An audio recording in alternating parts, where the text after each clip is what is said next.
औज़ुबिल्लाहि मिनश्शैतानिर्रजीम बिस्मिल्लाहिर्रहमानिर्रहीम।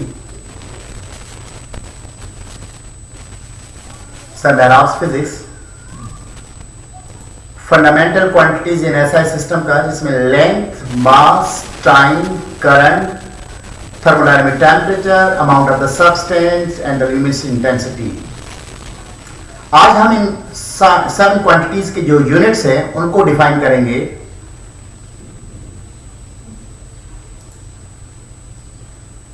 So the first meter. Meter is the SI unit of the length. Metre की सबसे पहली definition जो दी गई थी, एक प्लैटिनम इरिडियम अलॉय की एक बार बनाई गई, उसके ऊपर 2 निशान लगाए गए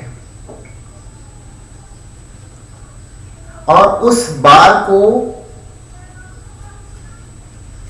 international bureau of weights and measures in Paris से हेड ऑफिस है, वहां पे इसको रखा गया और जिस रूम में रखा गया उसका टेम्परेचर मेंटेन किया गया 0 डिग्री सेल्सियस। इन 2 मार्क्स के बीच में, इन 2 निशानों के बीच में जो डिस्टेंस है, जो आपको स्क्रीन पे भी नजर आ रहा होगा, इसको 1 मीटर कहा गया। Listen carefully. The distance between the 2 marks on a platinum iridium alloy bar kept at 0 degree Celsius in the International Bureau of Weights and Measures in Paris. That distance is known as 1 meter. उसके बाद in 1961 metre को redefine किया गया in the terms of the krypton 86।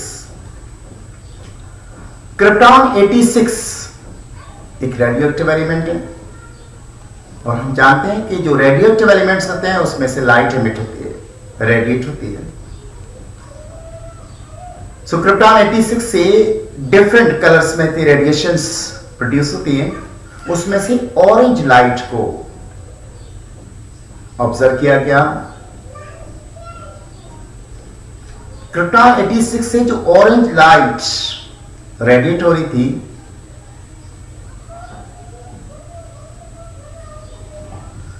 उसकी vibrations, wavelengths, 1 vibration, 2 vibration, इस तरह से vibrations, या आप उनको वेवलेंथ्स भी कह सकते हैं, कितनी 16,50,763.73 वेवलेंथ्स। दोबारा सुनिएगा। क्रिप्टॉन 86 के एलिमेंट्स में से जो ऑरेंज लाइट एमिट हो रही है उसकी वेवलेंथ कितनी 16,50,763.73 wavelengths, which is approximately equal to 1.65 into 10 power 6 wavelengths. इतनी वेवलेंथ जो डिस्टेंस ऑक्यूपाई करें, उस डिस्टेंस को क्या कहा जाता है 1 metre. Again carefully listen. The distance occupied by 16,50,763.73 wavelengths of the orange light emitted from the Krypton 86 is known as 1 meter. उसके बाद फिर in terms of the speed of the light जिस मीटर को डिफाइन किया गया, the meter can also be defined as a distance covered by the light in a vacuum. Light जो distance travel करे किसमें, वैक्यूम में, कितने टाइम में, अगर 1 सेकंड के पार्ट्स कर दिए जाए, कितने पार्ट्स 29,97,92,458 1 सेकंड के इतने पार्ट्स कर दिए, 1 सेकंड हाफ, इस तरह से कितने पार्ट्स कर लिए हमने? 29 करोड़ 97 लाख 92,458। अब उसके सेकंड के इतने पार्ट्स करने के बाद एक पार्ट के अंदर जो लाइट डिस्टेंस ट्रेवल करती है उस डिस्टेंस को हम क्या कहते हैं? 1 मीटर कहते हैं। आप इसको अप्रोक्सीमेटली अगर देखें तो 1 divided by 3 into 10 power 8 second भी कह सकते हैं, यानी ऑलमोस्ट जो है राउंड ऑफ करने के बाद ये 30 करोड़ पार्ट्स हो जाते हैं। अगर अब दोबारा से प्रॉपर अंदाज से इसको सुने, the distance travelled by the light in a vacuum in 1 divided by 3 into 10 power 8 second is known as 1 metre. Now we are moving to the next unit, kilogram. Kilogram is a unit of the mass. It is the mass of a standard platinum iridium cylinder placed in the International Bureau of Weights and Measures in Paris. एक cylinder है जो आपको figure में नजर आ रहा होगा। ये cylinder भी किसका बना हुआ है? प्लाटिनम इरिडियम अलॉय का है। और इसको भी कहा रखा गया है the international bureau of weights and measures in Paris. इस सिलेंडर के अंदर जो क्वांटिटी ऑफ मास है उसको हम 1 किलोग्राम कहते हैं। What is 1 kilogram? It's the mass of a standard platinum iridium cylinder placed in the international bureau of weights and measures. ये जो डेफिनेशन है किलोग्राम की, that was adopted in 1889. Next unit जो हम पढ़ने जा रहे हैं वो है second. Second is the unit of the time in SI system. Second की जो definition in terms of the caesium atom है, a second is defined in terms of the time period of the cesium 133 atom. लेकिन caesium भी एक radioactive element है। जब आप caesium atom की इलेक्ट्रॉन्स की बात करते हैं तो उसमें 55 इलेक्ट्रॉन्स होते हैं, जिसमें से 54 इलेक्ट्रॉन्स तो इनिशियल 5 ऑर्बिट्स के अंदर एडजस्ट होते हैं और एक इलेक्ट्रॉन जो आपका है वो 6 ऑर्बिट के अंदर मूव करता है। आपको पता है नेचुरल एनर्जी जो किसी भी इलेक्ट्रॉन के पास एग्जिस्ट करती है उसको अलाउड एनर्जी कहते हैं, और वो स्टेट जहां पे मूव कर रहा होता है उसको ग्राउंड स्टेट कहा जाता है। जब भी किसी सोर्स से इलेक्ट्रॉन अपनी ग्राउंड स्टेट में मोशन के दौरान एनर्जी एब्जॉर्ब करता है तो वो अपने उस ग्राउंड स्टेट से जंप करके एक्साइटेड स्टेट में चला जाता है, क्योंकि एक्साइटेड स्टेट में रेडिएशंस होती है, फिर वो एनर्जी देता है और दोबारा वो ग्राउंड स्टेट की तरफ जंप करता है। लेकिन उसके दौरान एक्साइटेड स्टेट में 2 लेवल्स होती है जिसको हाइपरफाइन लेवल्स कहा जाता है, जो आप फिगर में आपको नजर आ रहे हैं। होता क्या है बेसिकली कि जब आउटर मोस्ट इलेक्ट्रॉन सीजियम का किसी सोर्स से एनर्जी एब्जॉर्ब करता है तो ग्राउंड स्टेट से जंप करके एक्साइटेड स्टेट में आ जाता है, और एक्साइटेड स्टेट में आने के बाद उसमें 2 लेवल्स हाइपरफाइन स्मॉल डिफरेंस होता है। एक ही एक्साइटेड स्टेट के दौरान ही वो उसके दौरान जो ऐसे वाइब्रेशंस कर रहा होता है continuously. So that we are coming to concluding the definition. एक जो साइकिल कंप्लीट किया, फिर 2, फिर 3, 4, इस तरह से कितने, when 9 Arab 19 crore 26,31,770 cycles complete करता है। कौन? वो इलेक्ट्रॉन जो एक्साइटेड स्टेट में है। कहां पे ये करता है? हाइपरफाइन लेवल्स के दरमियान। सो अब अगर इसको हम डेफिनेशन को कंप्लीट करें, the time required by electron of a cesium in an excited state to complete 9 Arab 19 crore 26 lakh 31,770 cycles between two hyperfine levels. That time is known as, the time interval is known as second. अपनी screen पे आप दोबारा से ये definition देख रहे हैं. The duration of 9 Arab 19 crore 26 lakh 31,770 periods of the radiations corresponding to the two hyperfine levels of the ground state of the cesium 133 is called 1 second. It was adopted in 1967. अब ये cesium 133 क्या था? It's isotopes of the cesium. Ground state क्या है? State in which the electron has only the natural energy. Excited state क्या है? State in which the electron has more than its natural and more energy than natural energy. कैसे? जब वो absorb करता है. Hyperfine levels क्या है? The small shifts in the energy levels. फिर radiations क्या है? जब भी कोई इलेक्ट्रॉन ग्राउंड स्टेट से एक्साइटेड स्टेट में जाता है तो वो जो एनर्जी उसने एब्जॉर्ब की होती है उसको रेडिएट करता है, दे देता है और वापस जो है वो अपने ग्राउंड स्टेट की तरफ आता है. Transmission of the energy in the form of the waves.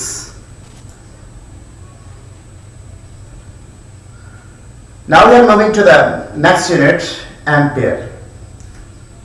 Ampere electric current का यूनिट है, ऐसा यूनिट है.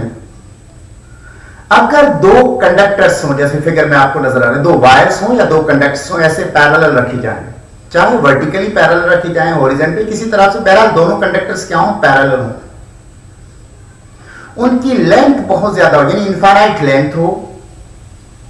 उनकी क्रॉस सेक्शन एरिया जहां से करंट पास हो रहा है that very small as compare to the length, means negligible हो.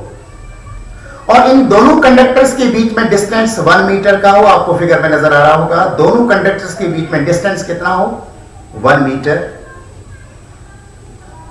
और अगर इन कंडक्टर में से करंट गुजारा जाए तो जाहिर है वो दोनों कंडक्टर्स एक दूसरे पे फोर्स अप्लाई करेंगे.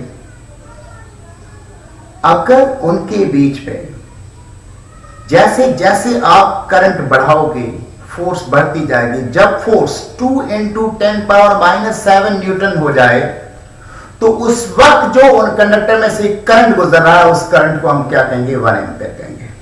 Try to understand.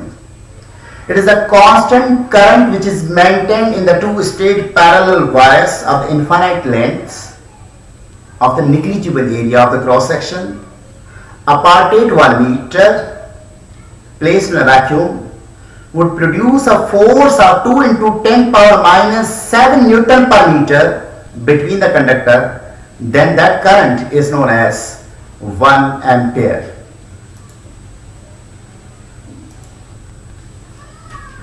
उसके बाद हम नेक्स्ट यूनिट की तरफ जा रहे हैं, वो है kelvin. It is 1 divided by 273.16 of the thermodynamic temperature of the triple point of the water. यहां पे एक वर्ड है triple point of water. Water की बात ना करें, किसी भी सब्सटेंस की अगर हम बात करें, in a thermodynamics the triple point of a substance is the temperature and the pressure at which the three phases, which one? Gas, liquid and the solid of that substance coexist in the thermodynamic equilibrium. यानी अगर किसी भी substance को देखा जाए, अगर वो eight ए time तीनों कंडीशंस में, तीनों हालतों में पाया जाए, यानी सॉलिड भी, लिक्विड भी और गैसेस भी, तो उस वक्त जो टेम्परेचर होता है उसको हम क्या कहते हैं? Triple point of a substance कहते हैं. अगर बात हम करें वाटर की तो उसका ट्रिपल पॉइंट्स 273.16 डिग्री सेल्सियस है. और इसी ट्रिपल पॉइंट के पार्ट्स कर दिए जाए कितने? 273.16 पार्ट्स कर दिए जाए तो हर पार्ट को हम क्या कहेंगे? 1 kelvin. It is 1 divided by 273.16 times of the thermodynamic temperature of a triple point of a water is known as Kelvin. Kelvin के बाद आपके पास जो नेक्स्ट यूनिट है वो क्या है? Candela. It's the luminous intensity in the perpendicular direction of a surface 1 divided by 6 into 10 power 5 meter square of a black body of a temperature of freezing point of platinum with a pressure standard pressure 101325 Newton पर metre square. समझने की कोशिश कीजिएगा कैंडिला क्या है। इसकी दो concepts मैंने दी हैं अपने इस लेक्चर में। पहला तो ये है कि अगर कहीं से लाइट ल्यूमिनस ऑब्जेक्ट से एमिट हो रही है, रेडिएट हो रही है, और वो आके टकराती है, फॉल करती है, किसके साथ टकराती है? ब्लैक बॉडी के साथ। कैसे टकराती है? ऐसे आके परपेंडिकुलर टकरा रही है। और अगर इस ब्लैक बॉडी का surface area 1 divided by 6 into 10 power 5 metre square है, और उसमें कंडीशंस क्या है? टेम्परेचर सराउंडिंग का होना चाहिए फ्रीजिंग पॉइंट ऑफ प्लैटिनम, और प्रेशर क्या होना चाहिए? 101325 न्यूटन पर मीटर स्क्वायर। तो आप कह सकते हैं वो जो इंटेंसिटी है उस लाइट की जो ब्लैक बॉडी से टकरा रही है वो क्या है? 1 कैंडिला। मैंने आपसे अभी कहा कि एक और कॉन्सेप्ट भी दिया गया है कैंडिला के हवाले से। लेट्स सपोज एक स्फीयर है आपके पास, उस स्फीयर के सेंटर पर कोई आप बल्ब या कैंडल, मोनोक्रोमेटिक लाइट हो, मोनोक्रोमेटिक समझ रहे हैं एक कलर की, आमतौर पे जो है जिस तरह से सपोज करें हमने कोई येलो लाइट ले ली है जिसकी फ्रीक्वेंसी हो 5.4 इंटू 10 पावर 14 हर्ट्ज। दोबारा से सुनिएगा, एक स्फीयर, उसके सेंटर पर कोई सोर्स रख दिया गया जिससे मोनोक्रोमेटिक लाइट एमिट हो रही है, और उस लाइट की फ्रीक्वेंसी कितनी है? 5.4 इंटू 10 पावर 14 हर्ट्ज। तो एक स्टेरेडियन स्पेस के अंदर, स्टेरेडियन आपको याद होगा कि रेडियस और सरफेस एरिया जो है वो सेम हो, तो इतने स्पेस के अंदर जो लाइट एग्जिस्ट करेगी उसकी इंटेंसिटी को हम क्या कहते हैं? 1 कैंडिला कहते हैं। या दूसरे वर्ड्स में इस तरह से भी कह सकते हैं, the luminous intensity is a given direction of a source that emits a monochromatic radiations of frequency 5.4 into 10 power 14 hertz, and that has a radiant intensity in the direction of 1 divided by 683 watt per steradian। यानी वो energy जिसका power कितना है पर second कितनी है? 1 divided bye 683 what पर steradian, उसको भी हम क्या कहते हैं? कैंडिला कहते हैं। The last unit which we are going to define, that one is a mole। आपको याद होगा मैंने पहले भी बताया था, मोल भी अमाउंट ऑफ सब्सटेंस का यूनिट है, और किलोग्राम भी अमाउंट ऑफ द सब्सटेंस यानी मीटर का ही यूनिट है। दोनों यूनिट है। जब हमें मास को अमाउंट ऑफ द सब्सटेंस के हवाले से लेते हैं तो फिर उसको हम मोल में मेजर करते हैं, और जब उसको क्वांटिटी ऑफ द मैटर में लेते हैं तो उसको हम मेजर किससे करते हैं? किलोग्राम से। So 1 mole is the amount of the substance which contains as many elementary entities atoms or the molecules as there are atoms in 12 grams or 0.012 kilogram of the carbon। इससे क्या समझ में आया? आपने केमिस्ट्री में पढ़ा होगा, when the atomic mass, formula mass and the molecular mass is expressed in grams, that's known as a mole। बिल्कुल सही है। इसमें कंडीशन ये है कि आपने कार्बन के 12 ग्राम्स ले लिए, उसमें आपने उसके एटम्स को काउंट किया तो वो जो नंबर था 6.02 into 10 raised to 23 एटम्स थे उसमें मौजूद।